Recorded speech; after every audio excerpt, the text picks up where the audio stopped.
Quantum संख्याएं। Quantum संख्याएं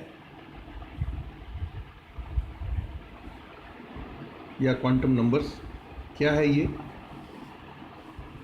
quantum numbers मूल रूप से हम कहें तो जैसे हमारा एड्रेस होता है वैसे ही क्वांटम संख्याएं जो है वो इलेक्ट्रॉन का किसी परमाणु में नाभिक के चारों ओर कहाँ स्थित है वो एड्रेस है। तो क्या डेफिनेशन क्या होगी कि ये चार संख्याओं का समूह है जिसके द्वारा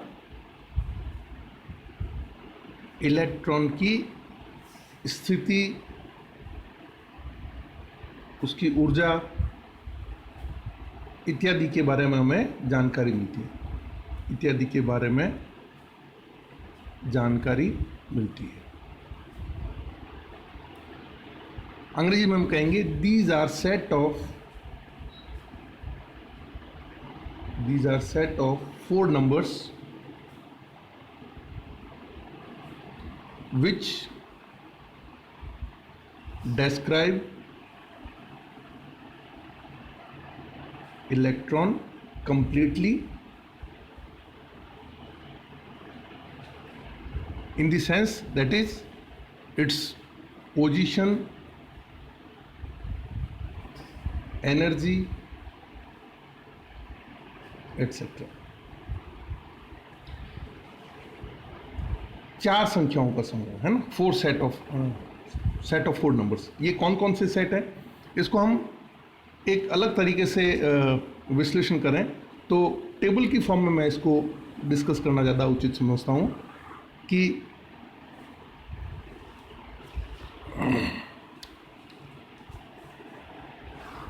सबसे पहले कहते हैं हम PQN, प्रिंसिपल क्वांटम नंबर, ठीक है। दूसरी कहलाती है एजीम्यूथल क्वांटम नंबर और इसी को हम सब्सिडरी क्वांटम नंबर भी कहते हैं। हिंदी में बोलते हैं मुख्य क्वांटम संख्या,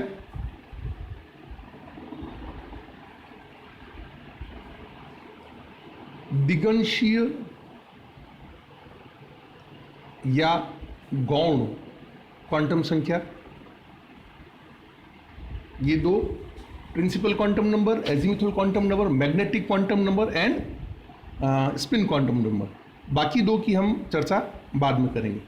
तो मुख्य क्वांटम संख्या का स्रोत क्या है, किस साइंटिस्ट ने ये मुख्य क्वांटम संख्याओं की अवधारणा से ली गई है। तो मुख्य क्वांटम संख्या की जो अवधारणा है वो, उसके लिए हम जो वैज्ञानिक रेस्पॉन्सिबल मानते हैं उसका नाम है नील बोर, ठीक है।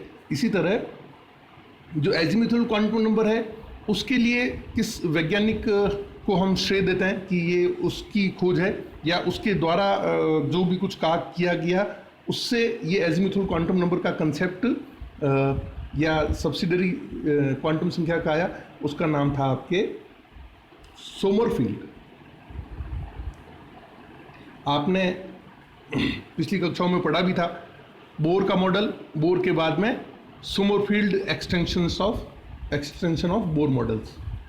तो सोमरफील्ड वो वैज्ञानिक है जो कि एजीम्यूथल क्वांटम नंबर के लिए रेस्पॉन्सिबल है। फिर इसको हम किससे संकेत करते हैं, इसको हम एन के द्वारा रिप्रेजेंट करते हैं, स्मॉल एन के द्वारा, और एजीम्यूथल क्वांटम नंबर को हम स्मॉल एल के द्वारा रिप्रेजेंट करते हैं। ये क्या क्या बताता है प्रिंसिपल क्वांटम नंबर, हमको ये नाभिक से औसत दूरी,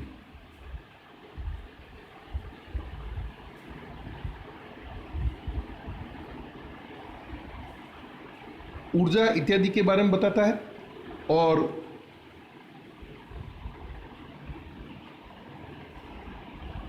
जो एजीम्यूथल क्वांटम नंबर है वो हमें कक्षीय कोणीय संवेग के बारे में बताता है।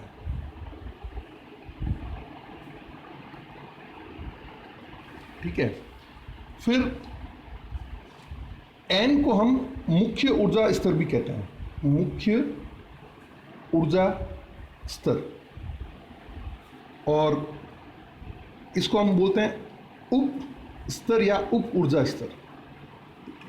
इसको हम कोश भी कहते हैं, कक्ष, कोश या कक्ष भी कहते हैं, इसको हम उपकोश कहते हैं।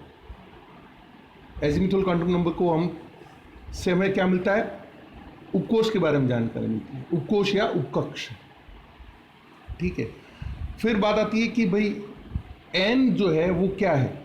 एन जो कि बोर्ड ने कहा था कि नाभिक के चारों ओर इलेक्ट्रॉन वृत्ताकार कक्षों में घूमते हैं, तो एन वो वृत्ताकार कक्ष है ना। तो एन के मान जो हैं, एन के मान 1 से लेकर अनंत तक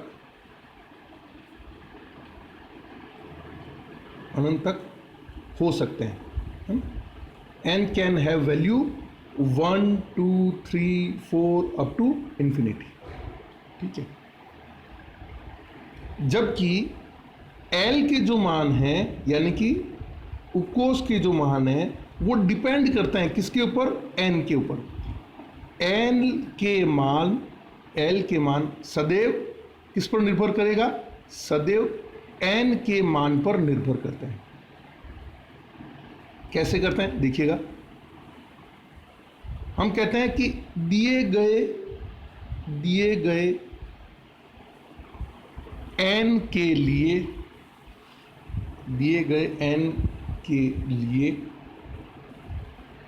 एल के मान, दिए गए एन के लिए एल के मान 0 से n-1 तक होते हैं। यहां पे सबसे इंपॉर्टेंट चीज क्या है कि 0 एक मान है, 0 का मतलब कुछ नहीं है, 0 अपने आप में एक वैल्यू है। ठीक है,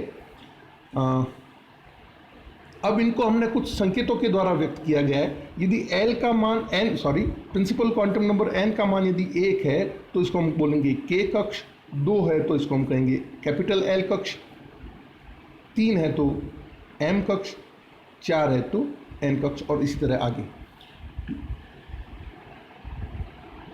उपकक्ष के लिए या उपकोष के लिए हम कहते हैं कि किसी कक्ष में उपकोषों की कुल संख्या, किसी कक्ष में उपकोषों की कुल संख्या कक्ष की संख्या के बराबर होती है। कैसे, कक्ष की संख्या के बराबर होती है, यानी n = 1 है तो इसमें एक उपकोष होगा, और वो उपकोष कौन सा होगा, जिसके के लिए l का मान होगा 0। क्यों, क्योंकि दिए गए n के लिए निर्भर करता है, दिए गए n के लिए l के मान 0 से शुरू होंगे, 0 से शुरू होकर n-1 तक जाएंगे। जब n = 2 है तो इसमें कुल 2 उपकोष होंगे।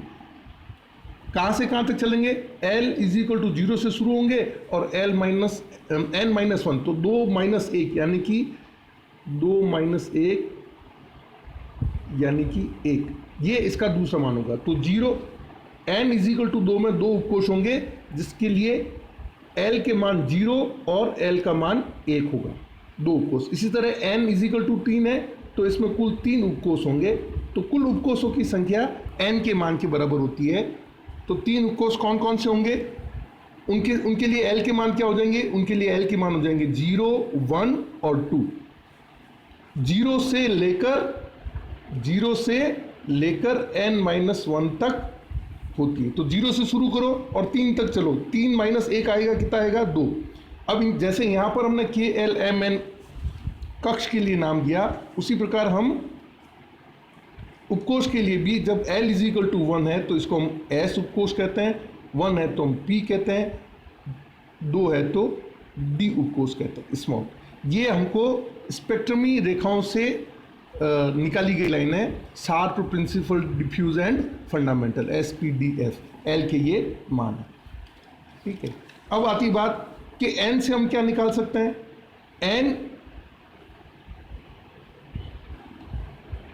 n स्क्वायर क्या है, किसी कक्ष में कक्षकों की संख्या।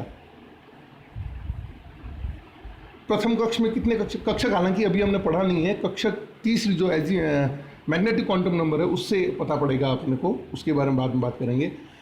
2n² क्या बताता है, 2n² बताता है कुल इलेक्ट्रॉन्स की संख्या। किसी कक्ष में कुल कितने इलेक्ट्रॉन्स हैं उनकी संख्या को बताता है। तो अब भी हमने मोटा मोटी पहले दो क्वांटम संख्याओं के बारे में डिस्कस किया, मुख्य क्वांटम संख्या और एजीमुथल क्वांटम संख्या। मुख्य क्वांटम संख्या बोर के कंसेप्ट से डेवलप हुई और एजीमुथल क्वांटम संख्या सोमरफील्ड के एक्सटेंशन से डेवलप हुई। तो इसके लिए रेस्पॉन्सिबल साइंटिस्ट कौन है? सोमरफील्ड।